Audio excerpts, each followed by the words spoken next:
Guild Boss 5 and the Ancient Heroes Woe. Take 3.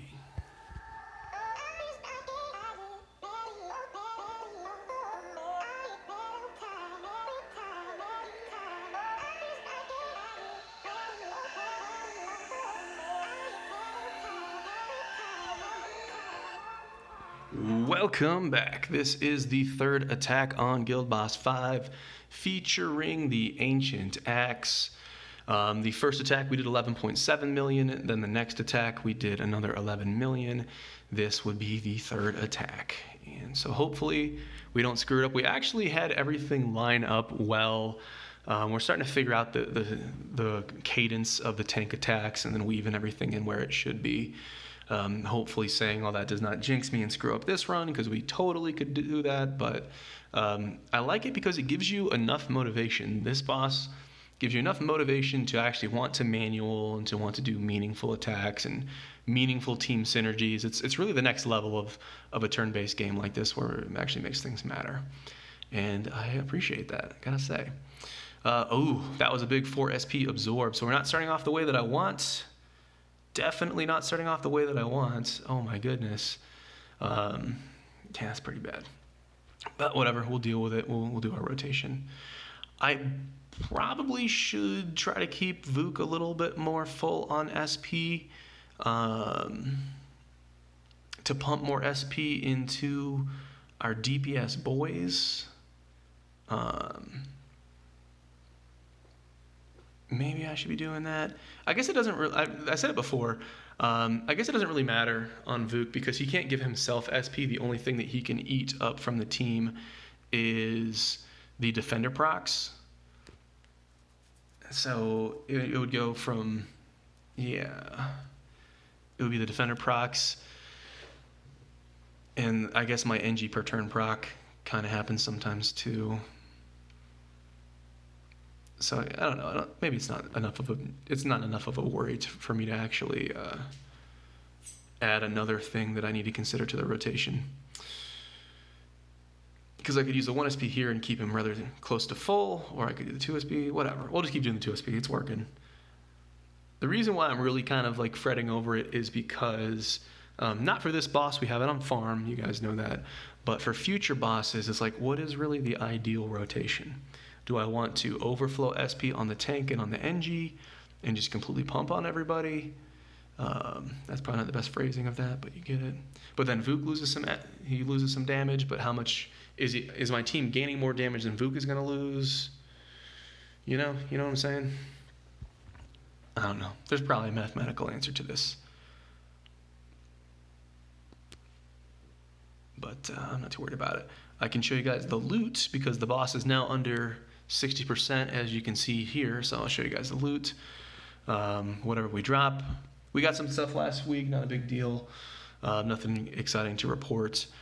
Hopefully we'll get another axe material because Gibby and Vashir, whoever has the most materials is the one I'm going to give the next axe piece to. And then whoever doesn't get it that time will get the next one. And other than that, no one else has stepped forward to claim axe pieces, so we'll figure it out from then.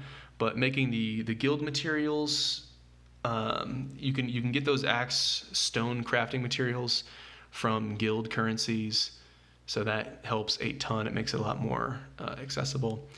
Come on, chime proc. Nope, no chime there. We got plenty of time to figure it out. There it is.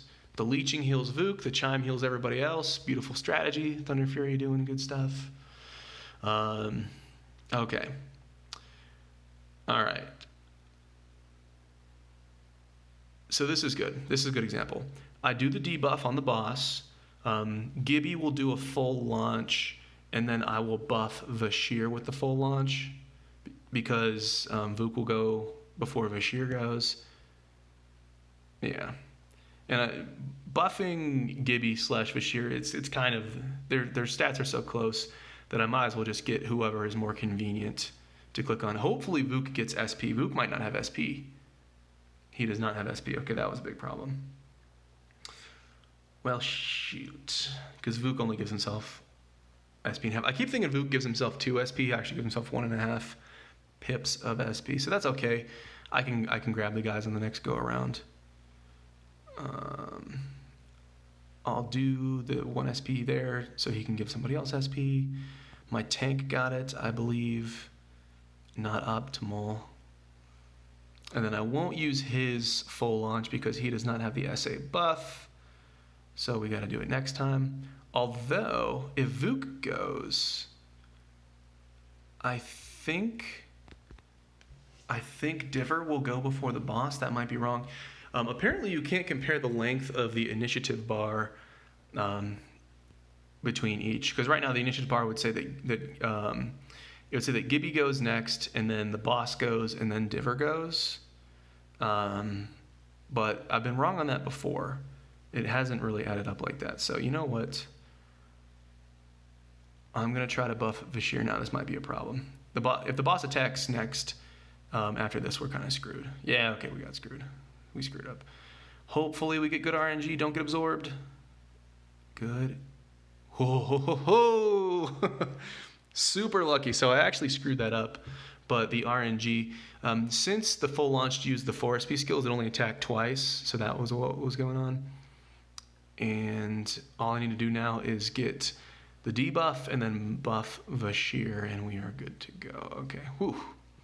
So I'm very lucky. The RNG gods have smiled upon us this day. It's very good. Whew. I still I know it's not even a thought. It's 100% correct. The debuff needs to show either a visual indicator. It could be a particle effect. It could be a little debuff icon over the health bar. But the buffs and the debuffs need to be in the interface for the players to see. No more of this counting turns, guessing, okay, did the boss go? Did he not go? Nah, wrap it up. Get the debuffs and the buffs on the user interface. It's got to happen. And when that day comes, and I'm confident, I think it's going to happen. I don't know how long it's going to take. But when it happens, hopefully by the time you guys get to doing this kind of content,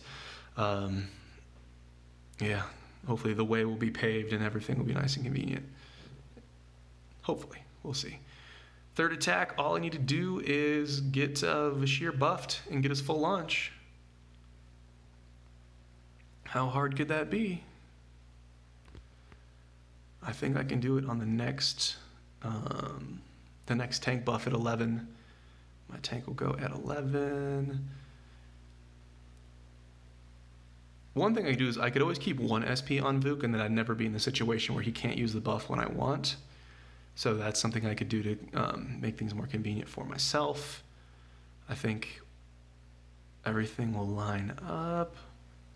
Will Vashir have SP if I do the buff? I think he will, because the boss will get 2 turns. And I think Vuk can buff him in time. This might be a little bit tricky, so we'll see. Vuk goes now. I'm not going to use the buff yet.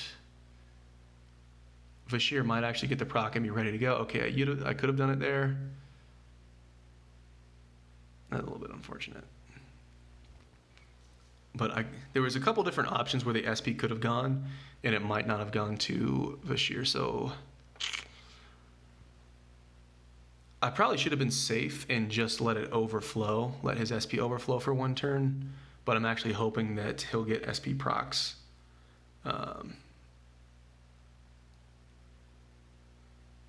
Now we're in the same situation, where if I buff him now, he might not get the SP. But my tank debuff is going. I think I'm getting cheesed on this one. There's no way he's going to have his SP ready. He'll get SP from... If my tank gets hit, it could get him. But the debuff is going, man. I think in this case, the buff is more important than the debuff.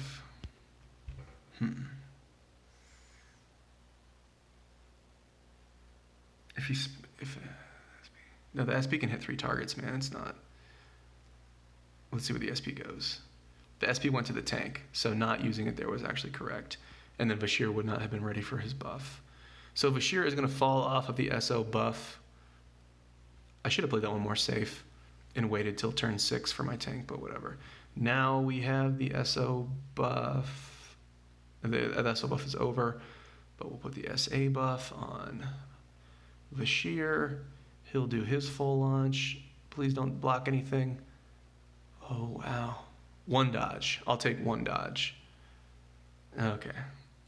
Super lucky. So even on my screw-ups, which I did have like 2 or 3 screw-ups, we got super lucky each time where the full launches didn't get eaten by absorbs. However, the regular 4SP skills got eaten pretty significantly, so I'm curious to see how much damage we'll do on this run. We had 1 absorb so far. They really need to change the axe icons because that's the same graphic. It's the same skill icon as Thunder Fury. It would be kind of cool if they would change it. Just take a picture of the axe, make it small, and put little tags on there for like nearest, furthest, closest. A dodge there. I think that was the pet that got dodged. His offensive pet. Chime. 2 chimes, man. I'm loving it. 2 chimes. These guys have 30 to 50% speed bonus, and they have like 3.5k speed stats. So if you have 2 guys that have those, and of course the offensive bonuses help, because it makes your chime hit harder, your chime can proc. Damage bonus doesn't help, but your chime can crit and crit damage and all that. It's interesting. From what I'm told, damage percent doesn't help healing at all, which I kind of think could be changed, but that's a different conversation. However, crit damage does help crit, or it does help heals when they crit. So let me say that again. Damage bonus won't help healing, however, crit damage will help healing if the heal crits. So it's like, what is that? I don't think that's bad. I think crit damage helping healing is good, but I think that damage bonus should help healing, and then they could just remove healing bonus from the game. So make damage bonus help damage and healing. You can change it to power percentage if you want or whatever, but remove healing from the game. Remove healing bonus from the game. That way, if you want to be a healing character, you can still be a healer, but you'll be really good at damage. And if you're a damage character and you still want to throw some heals, you can still throw heals, which is what we're seeing here. I think would actually help healers more than hurt them. But you guys have heard me ramble about that before. And yeah, we've been filming a lot today, man. We did a ton of videos. My voice is definitely probably going to die after this one video finishes. But you know what? I think it's worth it. It was a big day. We did a bunch of towers. We did 20 tickets of towers. We did we tested out the axe. Let's see. I keep wanting to do the 4SP skill because that is the good attack from the axe. But this is Thunder Fury, so now I'll do the 4SP skill. Thunder Fury and the axe have the same icons, man. That's not the way to do it.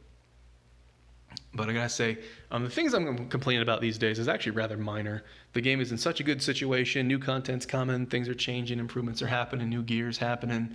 I mean, what more could you ask for? It's pretty freaking good.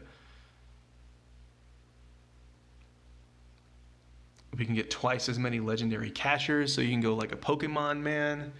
You can go Pokeball a bunch of minions and stuff.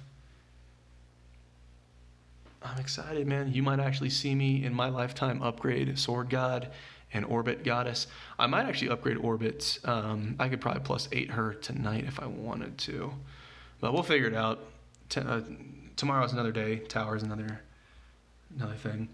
I do think that Sword God is better mathematically than Orbit Goddess, but Orbit is so easy to she's so easy to upgrade that I might just have to do her first. So anyways, let's wrap this attack up.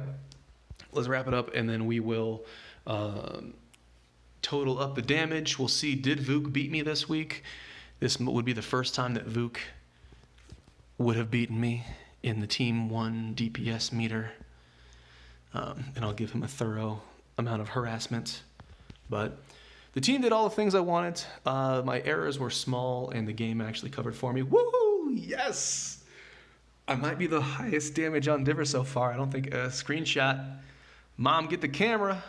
Hey! But I think that might have been the highest damage that anybody's done with Diver so far. So that's nice.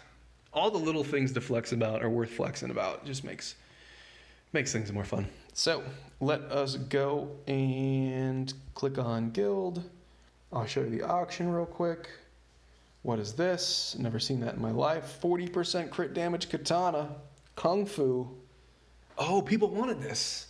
This is best in slot for some people. Like 3 people in my guild, that's best in slot. Very, very nice. Somebody's going to be happy today. I'm going to wait to do the loot council stuff on this guy until the boss is dead, though. So, okay. So the boss is at 43%. Let's see all the people that have attacked. Bashir, Diver is out. I'm out. Vuk is out. Gibby has not attacked yet. He's the team 1 who hasn't attacked. So we can't flex yet. And then less than half of our guild has done their attacks. So Lesson has attacked.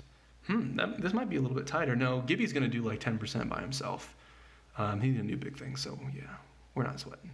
We had, I think, 5 people didn't attack Guild Boss 5 last week because the boss died first. Oh, no. No. Dang it. We beat Vuk, which is very important. But Vashir got me again. This is the second week Vashir got me. He's obviously cheating. Or he's getting less absorbs. But I'm going to point to cheating. So, okay, so Dibber on the bottom. This is Dibber's first time with Team 1, so I'll give him a mulligan. He might have been intimidated by our amazing team synergy. Totally understandable. I totally get that. Vuk, he's an engineer, so, you know, what can I say? And then, wait, I'm an engineer too, though, so whatever. All right, boys. Appreciate you guys watching, and I'll see you in the next video.